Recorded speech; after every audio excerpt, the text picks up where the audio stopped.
Hello, it's Chris from Britcent, and today I'm going to be reading you one of my favourite short stories in English. The story comes from a collection of short stories called Dubliners by the Irish writer James Joyce. It's a collection of short stories which sketches life in Dublin around the turn of the 19th and 20th centuries. It's incredibly well known in English, well known as one of the best collections of short stories. And I'm going to be reading the third short story from the collection, which is called Araby, which is a story about a young boy who falls in love with a girl and then decides to go and buy her something from a market. So, let's get going.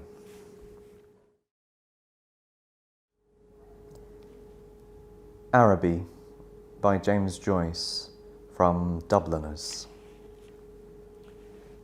North Richmond Street, being blind, was a quiet street, except at the hour when the Christian Brothers' School set the boys free.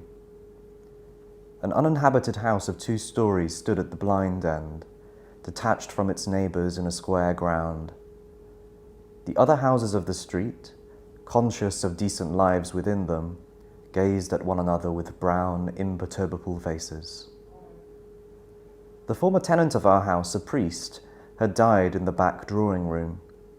Air, musty from having been long enclosed, hung in all the rooms, and the waste-room behind the kitchen was littered with old useless papers. Among these I found a few paper-covered books, the pages of which were curled and damp. The Abbot by Walter Scott, The Devout Communicant, and the Memoirs of Vidocq. I liked the last best because its leaves were yellow. The wild garden behind the house contained a central apple tree and a few straggling bushes, under one of which I found the late tenant's rusty bicycle pump. He had been a very charitable priest. In his will, he had left all his money to institutions and the furniture of his house to his sister.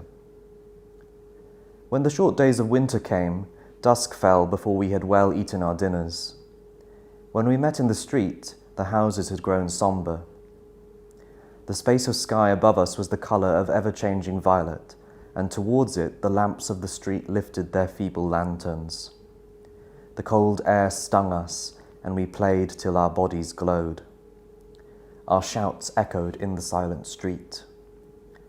The career of our play brought us through the dark muddy lanes behind the houses, where we ran the gauntlet of the rough tribes from the cottages, to the back doors of the dark, dripping gardens, where odours arose from the ash pits, to the dark, odorous stables where a coachman smoothed and combed the horse or shook music from the buckled harness.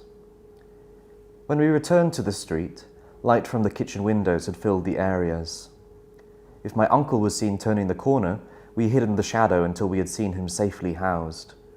Or if Mangan's sister came out on the doorstep to call her brother into his tea, we watched her, from our shadow, peer up and down the street. We waited to see whether she would remain or go in, and if she remained, we left our shadow and walked up to Mangan's steps resignedly. She was waiting for us, her figure defined by the light from the half-open door. Her brother always teased her before he obeyed, and I stood by the railings looking at her. Her dress swung as she moved her body, and the soft rope of her hair tossed from side to side.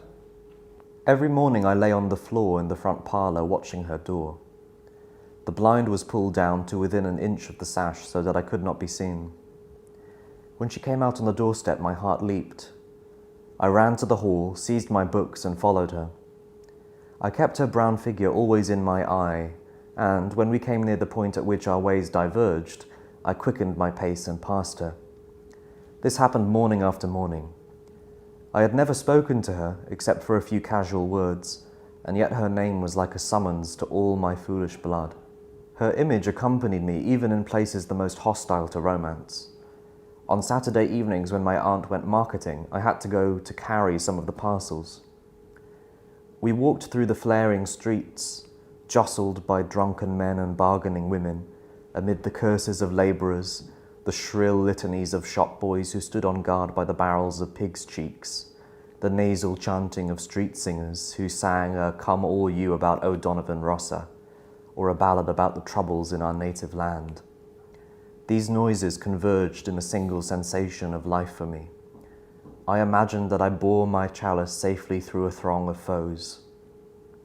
Her name sprang to my lips at moments in strange prayers and praises which I myself did not understand. My eyes were often full of tears, I could not tell why, and at times a flood from my heart seemed to pour itself out into my bosom. I thought little of the future. I did not know whether I would ever speak to her or not, or if I spoke to her, how I could tell her of my confused adoration. But my body was like a harp, and her words and gestures were like fingers running upon the wires. One evening I went into the back drawing room in which the priest had died. It was a dark, rainy evening, and there was no sound in the house. Through one of the broken panes I heard the rain impinge upon the earth, the fine incessant needles of water playing in the sodden beds. Some distant lamp or lighted window gleamed below me. I was thankful that I could see so little. All my senses seemed to desire to veil themselves, and, feeling that I was about to slip from them, I pressed the palms of my hands together until they trembled, murmuring, "Oh love," many times. At last she spoke to me. When she addressed the first words to me, I was so confused that I did not know what to answer. She asked me, was I going to Araby? I forget whether I answered yes or no. It would be a splendid bazaar, she said. She would love to go. "And why can't you?" I asked. While she spoke, she turned a silver bracelet round and round her wrist. She could not go, she said, because there would be a retreat that week in her convent. Her brother and 2 other boys were fighting for their caps, and I was alone at the railings. She held one of the spikes, bowing her head towards me. The light from the lamp opposite our door caught the white curve of her neck, lit up her hair that rested there, and, falling, lit up the hand upon the railing. It fell over one side of her dress and caught the white border of a petticoat, just visible as she stood at ease. "It's well for you," she said. "If I go," I said, "I will bring you something." What innumerable follies lay waste to my waking and sleeping thoughts after that evening. I wished to annihilate the tedious intervening days. I chafed against the work of school.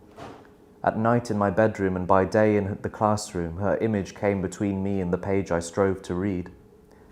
The syllables of the word Araby were called to me through the silence in which my soul luxuriated and cast an Eastern enchantment over me.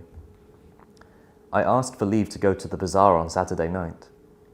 My aunt was surprised and hoped it was not some Freemason affair. I answered few questions in class.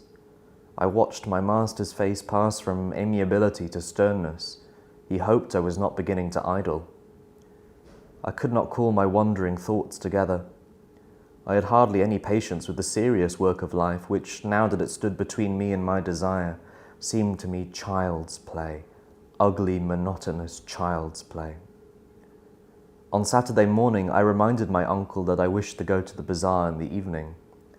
He was fussing at the hall stand, looking for the hat brush, and answered me curtly, "Yes, boy, I know." As he was in the hall, I could not go into the front parlour and lie at the window. I left the house in bad humour and walked slowly towards the school. The air was pitilessly raw, and already my heart misgave me. When I came home to dinner, my uncle had not yet been home. Still, it was early. I sat staring at the clock for some time, and when its ticking began to irritate me, I left the room. I mounted the staircase and gained the upper part of the house. The high, cold, empty, gloomy rooms liberated me, and I went from room to room singing. From the front window, I saw my companions playing below in the street. Their cries reached me weakened and indistinct, and leaning my forehead against the cool glass, I looked over at the dark house where she lived. I may have stood there for an hour, seeing nothing but the brown-clad figure cast by my imagination, touched discreetly by the lamplight at the curved neck, at the hand upon the railings, and at the border below the dress. When I came downstairs again, I found Mrs. Mercer sitting at the fire. She was a garrulous old woman, a pawnbroker's widow, who collected used stamps for some pious purpose. I had to endure the gossip of the tea table. The meal was prolonged beyond an hour, and still my uncle did not come. Mrs. Mercer stood up to go. She was sorry she couldn't wait any longer, but it was after 8 o'clock and she did not like to be out late, as the night air was bad for her. When she had gone, I began to walk up and down the room, clenching my fists. My aunt said, "I'm afraid you may put off your bazaar for this night of our Lord." At 9 o'clock, I heard my uncle's latchkey in the hall door. I heard him talking to himself and heard the hall stand rocking when it had received the weight of his overcoat. I could interpret these signs. When he was midway through his dinner, I asked him to give me the money to go to the bazaar. He had forgotten. "The people are in bed and after their first sleep now," he said. I did not smile. My aunt said to him energetically, "Can't you give him the money and let him go? You've kept him late enough as it is." My uncle said he was very sorry he had forgotten. He said he believed in the old saying, "All work and no play makes Jack a dull boy." He asked me where I was going, and when I had told him a second time, he asked me did I know the Arab's farewell to his steed. When I left the kitchen, he was about to recite the opening lines of the piece to my aunt. I held a florin tightly in my hand as I strode down Buckingham Street towards the station. The sight of the streets thronged with buyers and glaring with gas recalled to me the purpose of my journey. I took my seat in a third-class carriage of a deserted train. After an intolerable delay, the train moved out of the station slowly. It crept onward among the ruinous houses and over the twinkling river. At Westland Row Station, a crowd of people pressed to the carriage doors, but the porters moved them back, saying that it was a special train for the bazaar. I remained alone in the bare carriage. In a few minutes, the train drew up beside an improvised wooden platform. I passed out onto the road and saw by the lighted dial of a clock that it was 10 minutes to 10. In front of me was a large building which displayed the magical name. I could not find any sixpenny entrance, and fearing that the bazaar would be closed, I passed in quickly through a turnstile, handing a shilling to a weary-looking man.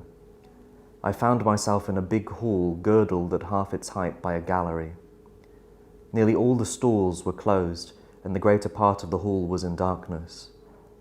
I recognized silence, like that which pervades a church after a service. I walked into the center of the bazaar timidly. A few people were gathered about the stalls which were still open. Before a curtain, over which the words Café Chantant were written in coloured lamps, 2 men were counting money on a salver. I listened to the fall of the coins. Remembering with difficulty why I had come, I went over to one of the stalls and examined porcelain vases and flowered tea sets. At the door of the stall, a young lady was talking and laughing with 2 young gentlemen. I remarked their English accents and listened vaguely to their conversation. "Oh, I never said such a thing. Oh, but you did. Oh, but I didn't. Didn't she say that? Yes, I heard her. Oh, there's a fib."